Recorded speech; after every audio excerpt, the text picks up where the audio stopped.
नमस्कार दोस्तों। तो कैसे हैं आप सब? उम्मीद करती हूँ बढ़िया होंगे। चलिए, कहानी के तीसरे भाग में हम आपका हार्दिक स्वागत करते हैं। उम्मीद करती हूँ आपको हमारी कहानियाँ पढ़ने में अच्छी लग रही है। अगर आप ऐसी हॉरर स्टोरी पढ़ने में उत्साहित रहते हैं तो आप हमारे चैनल को जल्दी से सब्सक्राइब करें ताकि आपको ऐसी और अच्छी कहानियाँ पढ़ने को मिले। तो चलिए कहानी की शुरुआत करते हैं। उसने सोचा कि दिल्ली के लिए जो भी ट्रेन मिलेगी उसी में बैठकर निकल जाऊंगा। तब देखता हूँ कौन मेरा क्या कर लेगा। कल रात वाली घटना भी राहुल ने अभी तक किसी को नहीं बताई थी। राहुल स्टेशन पहुंचा तो पता चला कि दिल्ली के लिए जो पहली ट्रेन है वह रात 9 बजे की है। राहुल सोच रहा था कोई बात नहीं, दिन भर यहीं बैठा रहूंगा और रात में ट्रेन आते ही सीधा दिल्ली। राहुल ने पूरा दिन बेंच पर भी बैठे हुए निकाल दिया और जब रात के 9 बजते ही ट्रेन आई और राहुल जाकर सीधा अपनी जगह पर बैठ गया।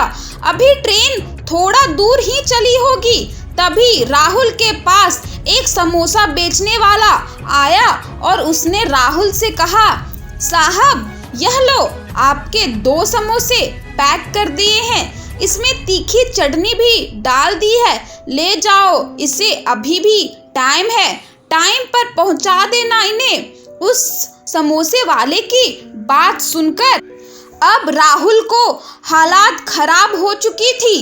राहुल सोच रहा था इसको कैसे पता, लेकिन फिर भी राहुल ने उसकी बात नहीं मानी और उसे गुस्से में बोला, तुझे नहीं जाना, नहीं कहीं समोसे लेकर मुझे जाना, तुम्हें इतना शौक है तो तुम ही ले जाओ ना। उसके बाद राहुल दांत पीसते हुए बोला, अब जाओ यहाँ से। लेकिन समोसे वाला समोसे राहुल को के पास में रखकर चला गया और जाते जाते राहुल से कहा, इसे ले जाओ, इसी में तुम्हारी भलाई है, वरना फालतू में मारे जाओगे जैसे तुम्हारे चाचा मारे गए थे। इतना बोलकर वो वहां से चला जाता है। राहुल ने सोचा जो भी हो जाए मैं तो नहीं लेकर जाऊंगा समोसे। इतना बोलकर राहुल ने समोसा उठाकर खिड़की से बाहर फेंक दिया और कुछ समय बाद राहुल दिल्ली पहुंच गया। और जैसे ही राहुल ट्रेन से उतरा तो उसकी आंखें फटी की फटी रह गई, क्योंकि राहुल के सामने ट्रेन से उतरते ही स्टेशन पर वही समोसे वाला खड़ा था। राहुल ने सोचा ये तो वही समोसे वाला है क्या जो रात को अंबाला स्टेशन पर मिला था, पर यह कैसे हो सकता है। राहुल यही सब सोच ही रहा था, तभी वो समोसे वाला राहुल के पास आया और राहुल से बोला, साहब जी क्यों फालतू में बेवकूफ़ी कर रहे हो, मरने का बहुत शौक है क्या तुमको, अभी भी समय है, जाओ समोसे दे आओ, एक दिन की गलती हो गई है, माफ़ी मांग लेना, बस जाओगे नहीं तो मरने के लिए तैयार रहना। उस समोसे वाले ने इतना ही बोला था, तभी किसी ने राहुल को अपने हाथों से हिलाकर उठा दिया और राहुल की आंखें खुली तो वो चौंक गया, क्योंकि वो अभी भी अंबाला स्टेशन पर ही था और उसी बेंच पर बैठे बैठे सो गया था। अब राहुल की हालात बहुत खराब हो चुकी थी। राहुल सोच रहा था इसको कैसे पता, लेकिन फिर भी राहुल ने यह एक भयानक सपना देखा था। राहुल अभी भी स्टेशन पर ट्रेन का ही इंतजार कर रहा था। राहुल ने एक राहत की सांस ली तो चलो वो सपना, लेकिन राहुल को जिसने उठाया था, राहुल ने जैसे ही उसको देखा, चेहरा देखा तो फिर चौंक गया। उसने देखा वही समोसे वाला उसके सामने खड़ा था जो उसे अब भी सपने में दिखा था। उस समोसे वाले ने राहुल से कहा, साहब जी, समय हो गया है, जाओ समोसे दे आओ। इतना बोलकर उसने राहुल के हाथ में समोसे पकड़ाते हुए कहा, साहब जी, इसमें 2 समोसे और तीखी चटनी भी है, अब देर मत करो, जाओ जाओ, वरना अंजाम ठीक नहीं होगा। समोसे वाला इतना बोलकर वहां से चला जाता है। लेकिन राहुल अभी भी गुस्से में था। उसने कहा, चाहे कुछ भी हो जाए, अब मैं समोसे देने तो नहीं जाऊंगा। इतना बोलकर राहुल ने घड़ी में टाइम देखा तो 9 बजने वाले थे और देखते देखते राहुल की दिल्ली वाली ट्रेन भी आ गई थी। राहुल बड़ी खुशी से भागते हुए ट्रेन में जाकर चढ़ गया और अपनी सीट पर तुरंत जाकर बैठ गया और उसने कहा, चलो, कम से कम अब तो ट्रेन आई, अब मैं नहीं रहूंगा यहाँ, अब क्या कर लेगा कोई मेरा। राहुल बहुत खुश था और मन ही मन सोच रहा था, अब दिल्ली जाकर वहीं रहूंगा और कुछ सालों बाद आऊंगा जब सब शांत हो जाएगा।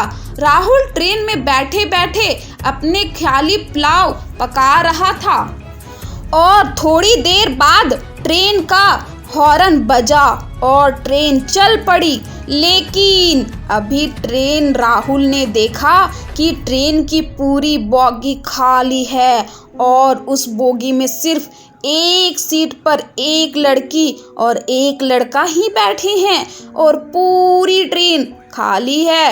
राहुल ने इस बारे में सोचा और कहा, मुझे क्या, मुझे तो दिल्ली जाना है बस।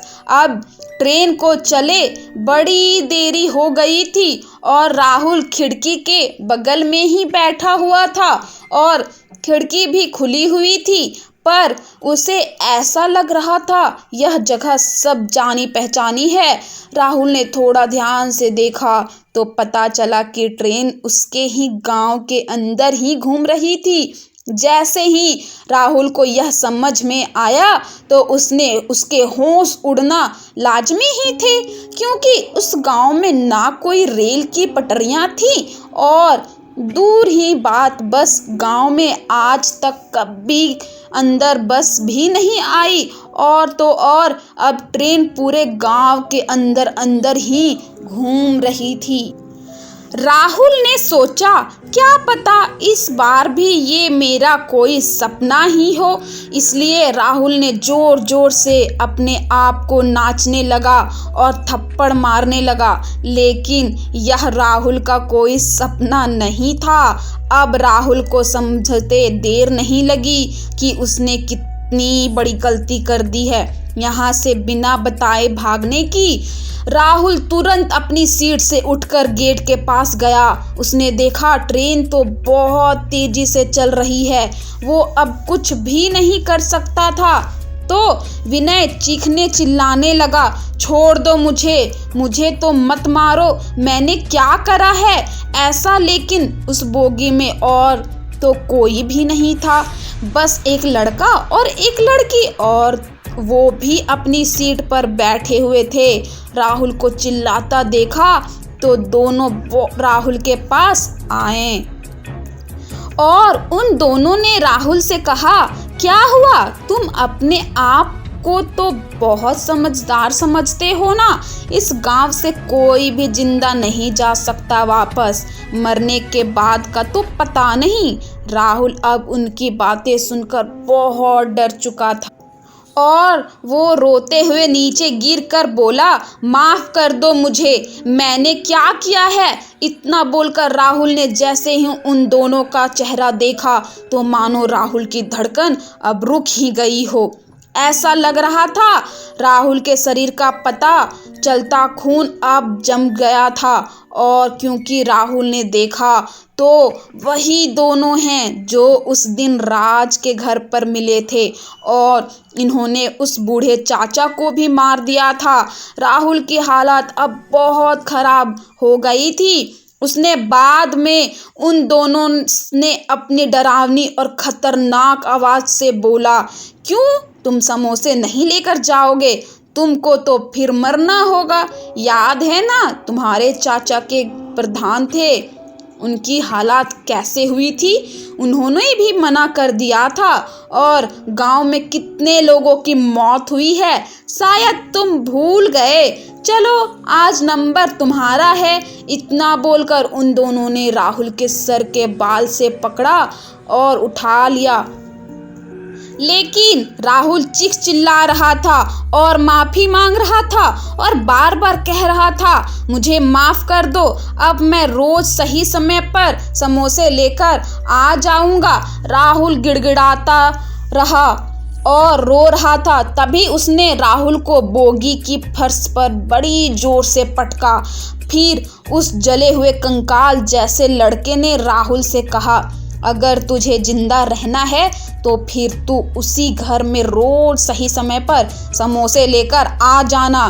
जब तक आएगा तब तक ही जिंदा रहेगा, वरना तुम मारे जाओगे, जल्दी मरोगे अब तुम।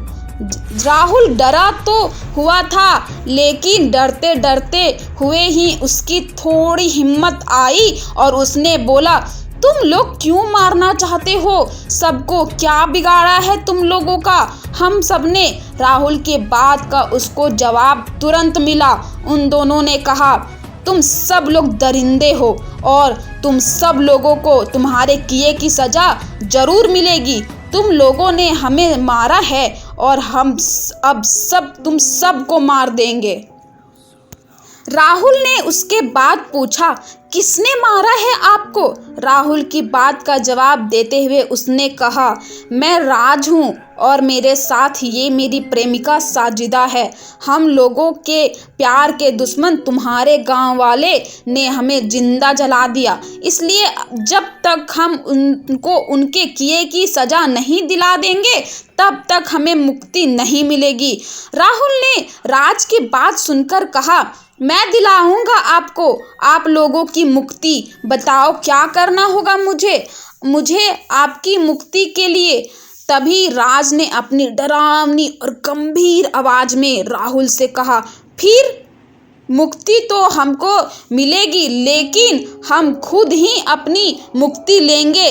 क्योंकि हम मुक्ति दिलाना इतना आसान नहीं है, तुम नहीं दिला पाओगे हमको मुक्ति। हमारी मुक्ति के लिए इस गांव के एक एक आदमी को मरना होगा। इस गांव को जो श्राप दिया है उस श्राप का पूरा होना जरूरी है। तुम सब मरोगे तभी हमें मुक्ति मिलेगी, बस समझे? राहुल ने एक बार और हिम्मत करते हुए कहा, लेकिन जिन लोगों ने आपके साथ ऐसा किया है, कसूरवार तो बस वही लोग हैं ना, बाकी निर्दोष लोगों को क्यों मारना चाहते हैं आप दोनों? राज और साजिदा ने कहा, कसूरवार पूरा गांव का है, पूरा गांव का हर एक इंसान है। सब लोगों ने हमारी मौत का तमाशा देखा था और गांव के हर एक इंसान ने कहा था कि इन प्यार करने वालों को जिंदा रहने का कोई हक नहीं है, इसलिए कसूरवार गांव का हर एक इंसान है।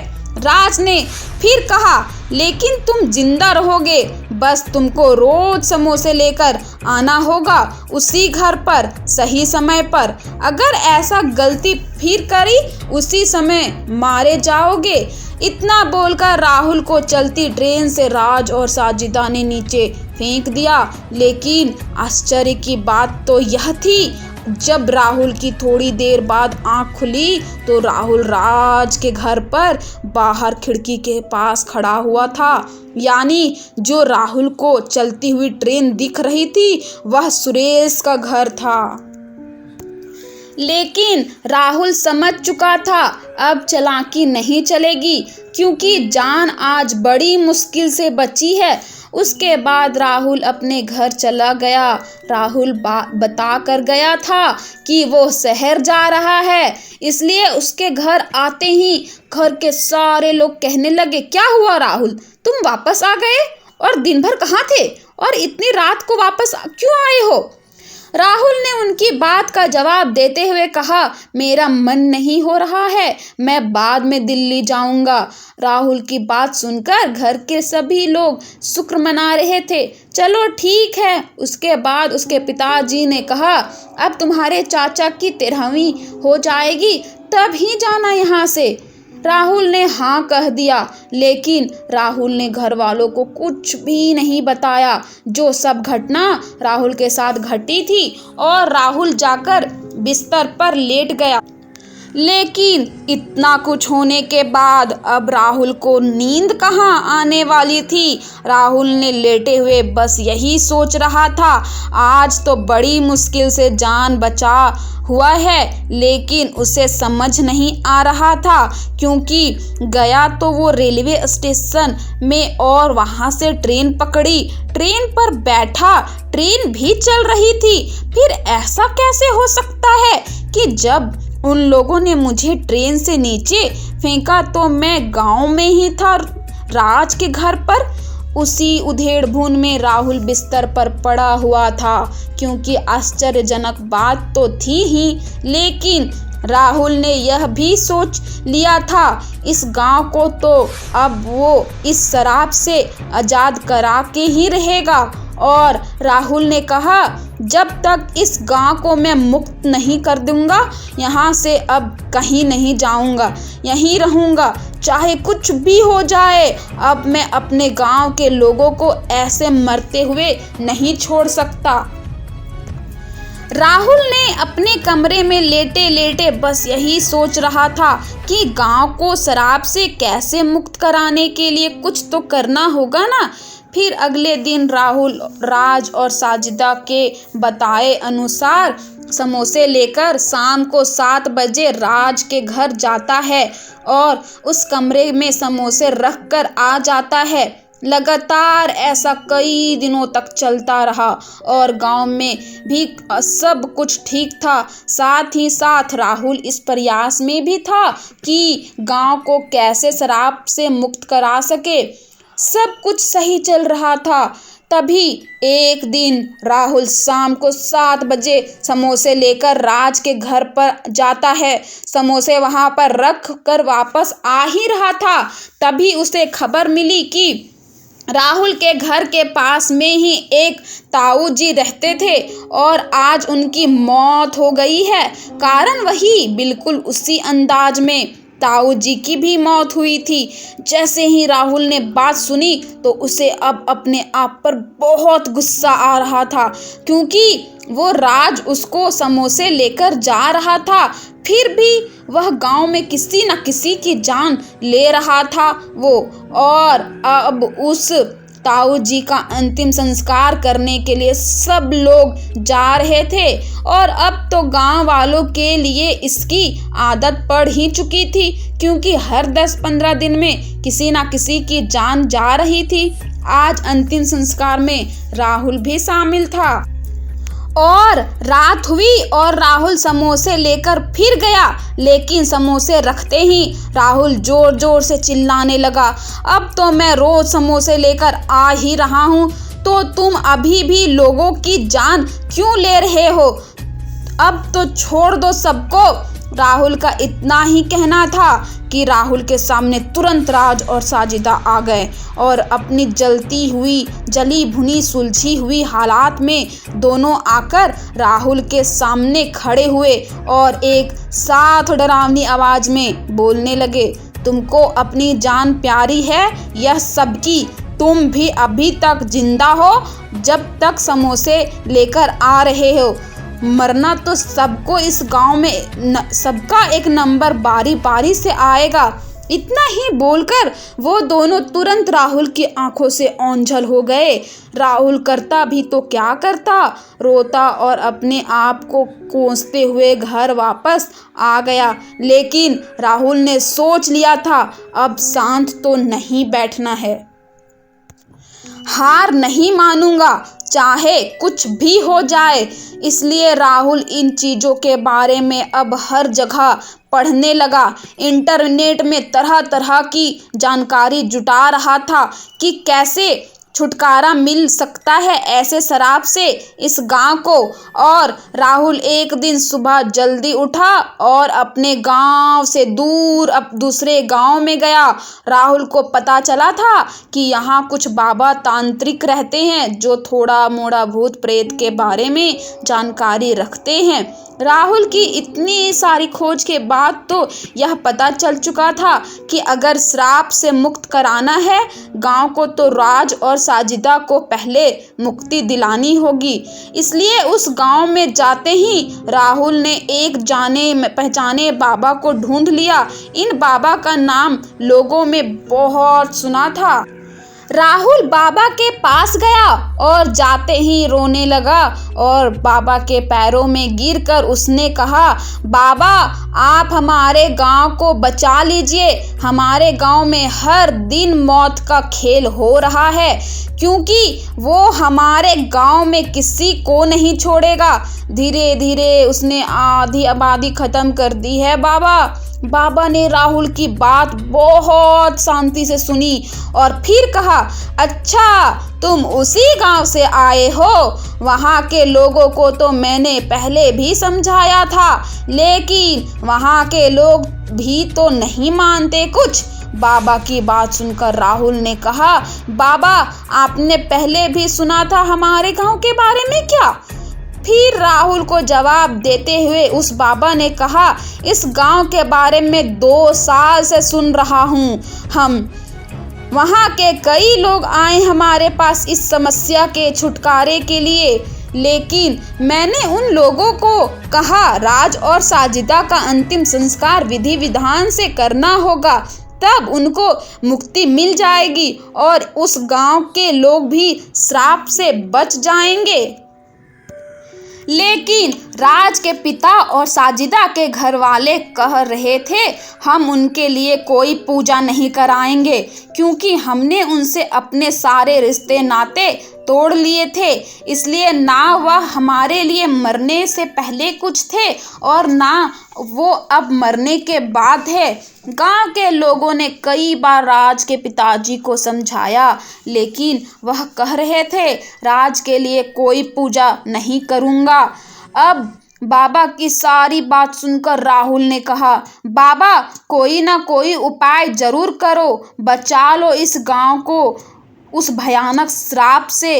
बाबा ने राहुल की ऐसी हालत देखी तो बाबा ने कहा, उपाय तो है और समय भी बहुत अच्छा है। अभी 3 दिन बाद अमावस है और अमावस की रात सभी भूत प्रेत और पितरों की शक्ति बढ़ जाती है। मौका भी सही है इनको प्रसन्न करने का। इसलिए अगर राज के पिताजी मान जाते हैं तो विधि विधान से सभी अंतिम संस्कार पूजा करा के उस गांव को बचाया जा सकता है। बाबा ने अपनी बात जारी रखते हुए कहा, इसलिए अभी तुम्हारे पास 3 दिन का समय है। 3 दिन में गांव वालों को कहकर राज और साजिदा के घर वालों को राजी कर लो अंतिम संस्कार के लिए। राहुल ने बाबा को शुक्रिया कहा और वहां से तुरंत अपने गांव की ओर लौट आया।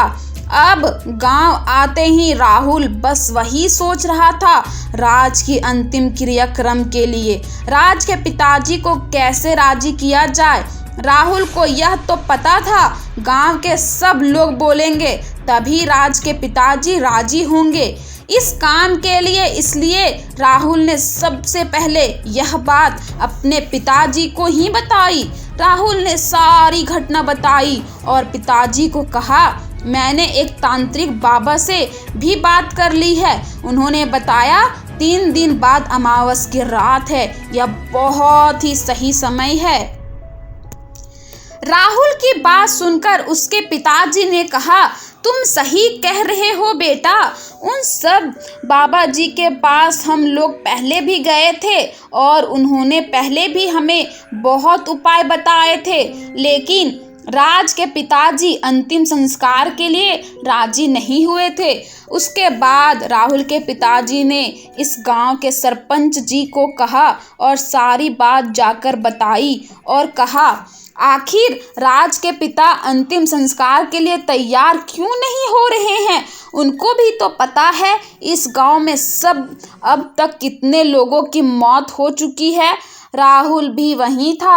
अपने पिताजी की बात खत्म होते ही राहुल ने कहा, सरपंच जी, राज के पिता जी को लगता है जानबूझकर ही अंतिम संस्कार नहीं करना चाहते, जानबूझकर इस गांव के लोगों को मरवाना चाहते हैं। अगले दिन गांव के सरपंच ने गांव के सभी लोगों को बुलाया। राज के पिता और साजिदा के परिवार के लोगों को भी वहां आए हुए थे। उसके बाद सरपंच जी ने कहा, इस गांव में 2 साल में 300 से भी ज़्यादा लोगों की जान चली गई है और सबको पता है मौत का कारण क्या है, लेकिन फिर भी हम लोग आंखें मूंद कर बैठे हुए हैं। लेकिन अब नहीं, अब हमको इस गांव को श्राप से मुक्त कराना ही होगा। इसलिए मैं और मेरे साथी सभी पंचों का कहना है और पूरे गांव का भी यही कहना है और यही मानना है कि अब से 2 दिन बाद अमावस की रात आने वाली है। इसलिए राज के पिताजी राज का अंतिम संस्कार करेंगे विधि विधान से और साजिदा के घर वाले भी अपने रीति रिवाज से अंतिम संस्कार करेंगे। यही हमारा फैसला है और इसको सबको मानना पड़ेगा। सरपंच की बात सुनकर गांव की सभी लोग भी खुश थे और सब लोग ने कहा, हाँ सही बात है, यह फैसला मानना ही पड़ेगा और आने वाले अमावस की रात को अंतिम संस्कार का रस्म करना ही होगा। सरपंच ने राज के पिता से उसकी राय मांगनी चाहिए और फिर राज के पिता ने साफ मना कर दिया। उन्होंने कहा, राज जिंदा रहते हुए भी हमारे लिए कुछ नहीं था और ना ही मरने के बाद कुछ है, इसलिए हम नहीं करेंगे। राज के पिता का कहना इतना ही कहना था। तभी वहां उपस्थित गांव के सभी लोग ने उनका विरोध करना शुरू कर दिया और कहा, यह जानबूझकर अंतिम संस्कार नहीं करना चाहते। हमको लगता है जानबूझकर इस गांव के लोगों को मरवा देना चाहते हैं।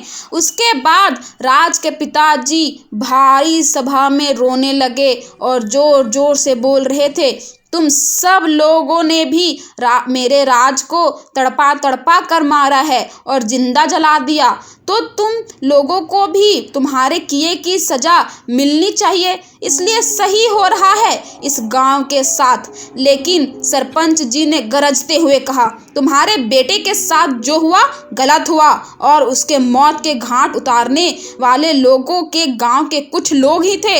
अब 300 से ज़्यादा लोगों की मौत हो चुकी है। जिन लोगों ने राज और साजिदा को मारा, उनकी गलती की वजह से इस गांव को हमेशा के लिए तो नहीं श्रापित रहने दिया जाएगा ना। इसलिए यह पंचों का फैसला है, तुमको इसे किसी भी हालात में मानना पड़ेगा।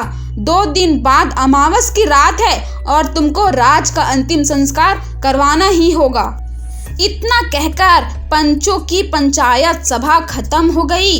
गांव के सभी लोगों ने कहने पर राज के पिता अमावस वाली रात को अंतिम क्रियाक्रम करने को तैयार हो गए। यह समझो उनकी अब सभी के दबाव में यह करना पड़ रहा था और इस दौरान राहुल शाम को समोसे लेकर जाता ही रहा और मन ही मन खुश भी हो रहा था। बस अब अमावस के बाद मुझे और मेरे गांव को इस श्राप से छुटकारा मिल जाएगा। 2 दिन बीते और अमावस भी आई और दिन में राहुल और गांव के लोग तुरंत जाकर बाबा को ले आए। बाबा ने दिन भर उस जगह पर जाकर थोड़ी पूजा करी जहां राज को जिंदा जला दिया गया था और उसके बाद बाबा ने कहा, बाकी की पूजा तुम रात को ही होगी। अमावस की रात घनघोर अंधेरा था। उस दिन बाबा और बाबा के कहने पर राज के परिवार के लोग और गांव के कुछ लोग उसी जगह पर गए थे जहां राज और साजिदा को अंतिम दिनों में रहा करते थे। बाबा ने पूजा शुरू करी और राज के पिताजी भी अब अंतिम संस्कार पूर्ण कर रहे थे। राज का अंतिम संस्कार मरने के बाद नहीं किया गया था। इस वजह से शुरू से ही सभी विधि विधान से अंतिम संस्कार की रस्म पूरी की गई। पूजा चल ही रही थी, तभी बाबा ने कहा, आज अमावस है, इसलिए आज भूत प्रेत और पितरों की शक्ति बहुत बढ़ जाती है। इसलिए अगर अभी राज और साजिदा की आत्मा यहाँ आए तो सब लोग माफ़ी मांगना, तभी इस गांव को श्राप से मुक्ति मिलेगी। तभी अचानक वहाँ बैठे लोगों ने महसूस किया कि तेजी से हवा चलने लगी, इसी तरफ आ रही थी और देखते ही देखते बाबा के सामने राज और साजिदा आ गए और सभी लोगों को दिखाई देने लगे। लेकिन वहाँ बैठे सभी लोग डर के मारे भाग रहे थे, क्योंकि राज के और साजिदा की शक्ल बहुत भयानक लग रही थी। बिल्कुल जली हुई हालात में दोनों खड़े थे, हड्डी हड्डी नजर आ रही थी। लेकिन बाबा ने सभी लोगों को रोका और कहा, इनसे माफ़ी मांग लो, अब तक इस गांव के सभी लोगों की जान अब बच जाए। बाबा के कहने पर वहां बैठे सभी लोग रो रो कर माफ़ी मांग रहे थे और कह रहे थे, अब माफ़ कर दो हमें, हमसे जो हुआ गलती थी, उसकी सज़ा भुगत चुके हम लोग। लेकिन वहाँ पर खड़े राज और साजिदा की आत्मा कुछ भी जवाब नहीं दे रही थी। तभी बाबा ने जोर से मंत्र पढ़ना शुरू करा और कहा, हम तुम्हें मुक्त कर देंगे, यह सभी भस्म कर देंगे। बाबा ने कहा, तुम्हारे पास दो ही रास्ते हैं, मुक्ति या अभी हम भस्म कर देंगे। बाबा का गुस्सा में गरजते हुए इतनी ही कहना था। फिर तुरंत राज और साजिदा अपनी भयानक आवाज में बोलते हैं, हमारी क्या गलती थी, हमें क्यों मारा इन लोगों ने, हमारा क्या कसूर था। बाबा ने जवाब देते हुए कहा, जिन लोगों ने तुम्हें मारा, तुमने उन सब को मार दिया, जो अब तो तुम मुक्त कर दो इस गांव को। लेकिन उन दोनों ने कहा, इस गांव का हर एक आदमी अपराधी है और हम उन सब को उनके मौत के घाट उतार कर ही मानेंगे।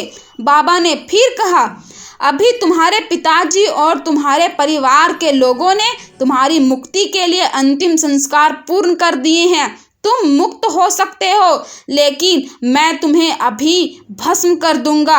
बाबा ने राज को मनाने की बड़ी कोशिश की और एक छड़ी की पकड़ लिया और कहा, मैं अभी इससे अग्नि में तुम्हें डाल दूंगा। अब बाबा के कैद में हो दोनों के दोनों। उसके बाद बाबा बोला, बताओ क्या करे तुम्हारे साथ, तुम इस गांव को श्राप से मुक्त कर दो और तुम्हारी भी मुक्ति हो ही जाएगी। आज वहां बैठे सभी लोग गिड़गिड़ा कर माफ़ी मांग रहे थे राज और साजिदा से, और राज और साजिदा को बाबा ने अपने पास कैद कर लिया था, इसलिए वह भी बहुत तड़प रहे थे। तो फिर राज ने कहा, ठीक है, हम नहीं लेंगे किसी की जान, अब तो हमें आज़ाद कर दो। उसके बाद बाबा ने कहा, अब आज़ाद तो तुम हो ही गए हो। उसके बाद बाबा ने कहा, अब आज़ाद तो तुम हो ही गए हो, मैं तुम्हें छोड़ दूंगा और तुम सीधा चले जाओगे, क्योंकि अब तुम्हारी मुक्ति भी हो गई है। फिर बाबा ने तुरंत दोनों को आज़ाद कर दिया और गांव वालों के सामने ही राज और साजिदा दोनों की आत्मा अदृश्य हो गई। फिर बाबा ने कहा, अब कभी नहीं दिखाई देंगे वह, बस उन लोगों का अंतिम संस्कार नहीं हुआ था, अब सभी क्रियाक्रम हो चुके हैं, पूरे हो चुके हैं, इसलिए तुम्हें मुक्ति भी मिल गई और आज से यह गांव भी श्राप मुक्त हो गया है। गांव में जो भी इतने सालों तक हुआ वह कहीं ना कहीं गांव वालों की गलती थी। गांव वालों ने बहुत गलत किया था उन दोनों के साथ। राहुल की मेहनत और हिम्मत ने बाबा के साथ मिलकर गांव के सभी लोगों को बचा दिया और गांव शराब मुक्त हो गया। अब से आज तक गांव में सब ठीक है और ना ही राहुल को यह फिर किसी को कहीं समोसे लेकर जाने की ज़रूरत पड़ी। तो दोस्तों, आपको ये कहानी कैसी लगी कमेंट करके हमें ज़रूर बताएं।